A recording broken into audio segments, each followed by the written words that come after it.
देखिए अशोक जी, आपकी बहुत सारी बातें अलग अलग तरीके की सुनने में आई जब आपने भी चर्चा करी सिंह साहब से, पूनावाला साहब से, कि एक तरफ आप ही ये बता रहे हैं कि कब्जा हो जाएगा, कहीं पे भी वक्फ बोर्ड जाएगा और किसी भी जमीन पे कब्जा कर सकता है। दूसरी तरफ आपने आगरा के ताजमहल का ही उदाहरण बताया कि कब्जा करने की कोशिश की गई, वक्फ बोर्ड गया लेकिन कोर्ट ने मना कर दिया।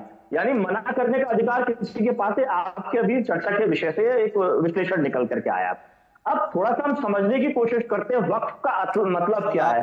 मैंने वक्फ तहसीन जी को मतलब जो खुदा के जवाब नाम दिया, से किसी व्यक्ति ने कोई दान किया है। ये जमीनें जो हैं उन लोगों ने दान में दी है, कब्रिस्तान के लिए, मस्जिदों के लिए, शिक्षा के लिए, अस्पताल के लिए। यश भारती जी, आपको भी मैं समय दे रहा हूं, लेकिन मेरा सिर्फ एक निवेदन, आपने मुझे मेरा विरोधाभास से शुरू की, इसलिए मैं बता रहा हूं उस विरोधाभास का मैंने जवाब भी दिया।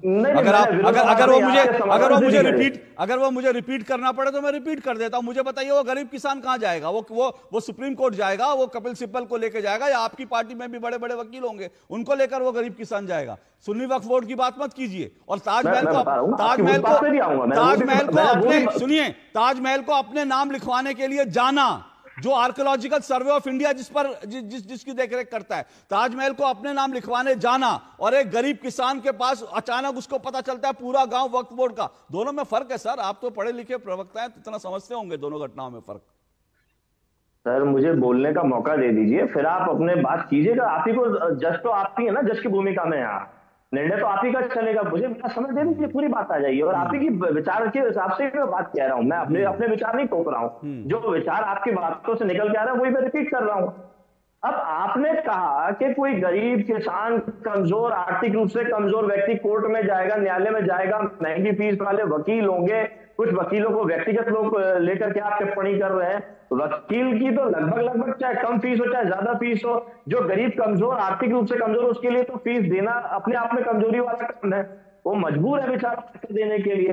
तो सरकार इस ओर भी ध्यान देना कि गरीब किसान, कमजोर, रेवेन्यू के सबसे ज्यादा झगड़े जो कोर्टों में चलते हैं 15-15, 25-25 साल से, आप जब इतने विचारधीन व्यक्ति हैं तो इस बात पे भी प्रकाश डिबेट में कहाँ जा रहे हैं सर? कानून कहाँ जा रहे हैं डिबेट में? जमीनों के मसले नहीं, कहाँ जा रहे हैं डिबेट में सर?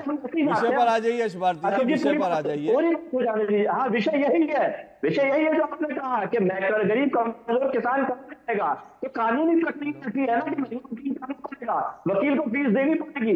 कानून में आर्थिक रूप से कमजोर व्यक्ति का कानून की। यश भारती जी मुझे लगता है, नहीं यश भारती जी, यश भारती जी, आप जो तर्क दे रहे हैं ना, थोड़ी देर बाद मुझे लगता है आप ये जो डिबेट शुरू हुई है, थोड़ी देर बाद आप फिर अंबानी अडानी पे पहुंच जाएंगे और फिर मुझे याद दिलाना पड़ेगा कि आपके नेताजी वहां पर पूरे परिवार के साथ पूरी खाने गए थे। नहीं, सुनिए यश भारती जी, मैंने विषय दिया है, विषय पर रहेंगे तो मैंने आप कह रहे हैं कि आप जजों में जज नहीं हूं, मैं जज नहीं हूं, मैं आपको बता रहा था। अगर आपको मेरी बात, अरे क्या इनकी, अगर आपको मेरी बात समझ में नहीं आई तो मैं आपको समझा रहा था। यश भारती जी, मुझे समझ में नहीं आ रहा आप डिबेट करने आए हैं कि चिल्लाने आए। सुनिए प्यार से, मेरी बात सुनिए। मैंने जो कहा था मैंने आपको समझाया। अगर आपको समझ नहीं आए तो बताइए, मैं दूसरी, तीसरी, चौथी बार समझा दूं, क्योंकि मुझे कई बार जो है समाजवादी पार्टी के प्रवक्ताओं को 4-4 बार समझाना पड़ता है, 4-4 बार एक सवाल पूछना पड़ता है। तो आप अगर मेरी डिबेट का विषय नहीं समझे हैं तो बताइए, मैं फिर से विषय समझा दूं।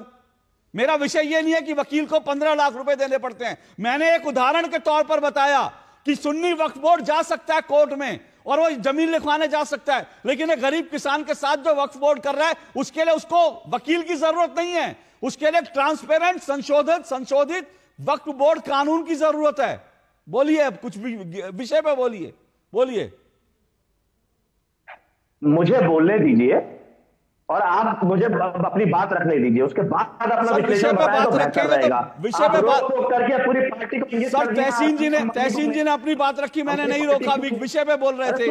आप बोल क्या रहे हैं ये तो पहले समझ लीजिए। आप सुनिए मेरा 1 घंटे, नहीं सुनिए यश भारती जी सुनिए मेरा 1 घंटे का। यश भारती जी, मेरे पास अभी 2 मेहमान और बैठे हैं। अरे कुल में आप बात नहीं आने देना चाहते हैं। आपने महंगे वकील की बात करी, मैंने उस पर बात रखी। आपने मैंने उस पर बात रखी।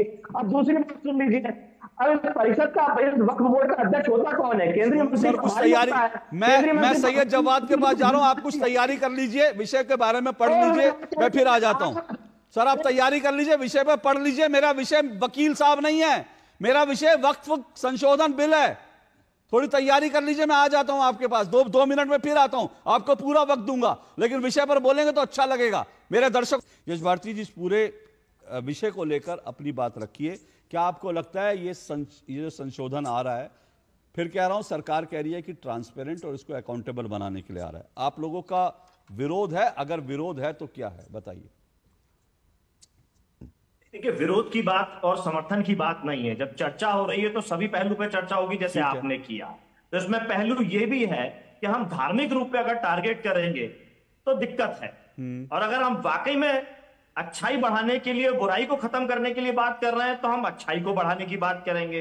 ओके। जब राम मंदिर बन रहा है और उस पर जमीनों कब्जा को लेके अखिल भारतीय विश्व हिंदू परिषद के चंपत राय पे आरोप लगता है कि जमीनों पे कब्जा हो रहा है मंदिर निर्माण के नाम पे, तो उसमें भी पारदर्शिता होनी चाहिए, उसकी भी अकाउंटेबिलिटी होनी चाहिए। आप अगर बात करते हैं कि वक्फ बोर्ड पे, तो वक्फ, मैंने जैसे कहा कि खुदा के नाम पे जो व्यक्तियों ने, जो धर्म के नाम पे लोगों ने आगे बढ़ाने के लिए, गरीबों की बातों को आगे बढ़ाने के लिए सहयोग की भावना से अगर अपनी जमीन दान पे दी है, उस दान की हुई जमीन पे अगर वक्फ बोर्ड अपनी अधिकार जमाता है, तो ऐसा नहीं है कि एक बार अधिकार जमा दिया तो वो हो गई जमीन। ये उदाहरण आपने भी पेश किया अभी, और अभी 1-2 दिन पहले ही जबलपुर हाईकोर्ट ने भी एक टिप्पणी करी इस बात को लेकर के। तो कोर्ट निर्णय लेने में समर्थ है, रखता है हिम्मत और परिणाम देता है। लेकिन अगर एक तरफा बात करें और धार्मिक रूप में टारगेट करने की कोशिश करेंगे तो सवालियात उठेंगे। आपको ऐसा क्यों लगता है? 10 साल से भारतीय जनता पार्टी की सरकार है, मोदी जी प्रधानमंत्री हैं, आपको ऐसा क्यों लगता है? के जो अध्यक्ष हैं वो केंद्रीय मंत्री होते हैं, वो प्रभारी होते हैं वक्फ बोर्ड के, और उनके प्रभार में और मोदी सरकार के रहते हुए 10 साल तक अगर इस तरीके के हस्तक्षेप हुए, गांव कब्जे हो गए, जैसा आप लोग उदाहरण पेश कर रहे हैं, तो इस नाकामयाबी के लिए तो सरकार जिम्मेदार है। सबसे पहले तो सरकार को अपनी बात रखनी चाहिए, नाकामयाबी पे बात रखनी चाहिए। क्या पूर्ववर्ती सरकारों पर बात करेंगे? ठीक है। मेरा एक सवाल सुनिए, आपने जो जब बात खुल गई कि नजूल में तो भाई कुछ है ही नहीं, यश भारती जी, पार्टी के लोगों ने विरोध किया, तो वो नजूल की बात वापस लेनी पड़ी। यश भारती जी, मेरा सवाल ले लीजिए। ले आएगी, जैसे नोटबंदी लाई, यश भारती जी, मेरा सवाल ले लीजिए। यश भारती इस पर चर्चा नहीं की जाए क्या? यश भारती जी, हाँ, मैं ये पूछ रहा हूँ, मैं कह रहा हूँ आपको ये क्यों लग रहा है कि धार्मिक रूप से टारगेट किया जा रहा है? अभी मैंने शुरू में कई सारी बाइट सुनवाई, उनमें से मैक्सिमम जो है वो, मैक्सिमम क्या, मैंने आज तय किया था कि सब मुसलमानों की बाइट सुनवाऊंगा, और जितने मुसलमान थे उसमें से अगर कुछ विरोध कर रहे थे, बड़ी संख्या में ऐसे भी मुसलमान थे जो कह रहे थे कि हाँ ट्रांसपेरेंट होना चाहिए, ये संशोधन जरूरी है, तो मुसलमान ही कह रहे थे कि संशोधन जरूरी है। फिर आपको क्यों लगता है कि ये टारगेट करा जा रहा है एक धर्म को? जो ट्रैक रिकॉर्ड है भारतीय जनता पार्टी का, जब आप टिकट देने में आनाकानी करते हो धार्मिक रूप में, आप जब मंत्री बनाने में टारगेट करते हो धार्मिक रूप में, आपकी कैबिनेट में या आपकी राज्य मंत्री के मंत्रिमंडल में एक भी अगर व्यक्ति नहीं रहता, सांसद का टिकट देने में आनाकानी करते हो धार्मिक रूप में, आपका एक केंद्रीय मंत्री ये करता है गोली मारो सालों को, तो जब आप धार्मिक रूप में उन्माद फैलाते हो, चेक कर दो। सुनिए यश भारती जी, किसने कहा था गोली मारो? किसने कहा था? यश भारती जी, रुकिए, इनको रोकिए। यश भारती जी, किसने कहा था गोली मारो? किसने कहा था? आपके अनुराग ठाकुर ने। अगर मैं आपको कह रहा हूं झूठ बोल रहे हैं आप मेरी डिबेट में, साबित कीजिए। है आपके पास भाई झूठ बोल रहे हैं आप, झूठ बोल रहे हैं, दिखाइए। अनुराग ठाकुर ने जो कहा था, सुनिए मेरी बात, सुनिए यश भारती, इनकी आवाज नीचे करिए अब। यश भारती जी सुनिए, अनुराग ठाकुर ने कहा था देश के गद्दारों को, वो मैं भी कह रहा हूं, बोलिए इसमें क्या गलत है? आपको भी कहना चाहिए देश के गद्दारों को। उसके बाद जनता क्या बोलती है, जनता की मर्जी। तो अनुराग ठाकुर ने यह कहा था देश के गद्दारों को, आप झूठ बोल रहे हैं। पहले पढ़ लिख कर आया करिए, ठीक से फैक्ट चेक करके आया करिए। रमेश नहीं है तो आप दिखाइए।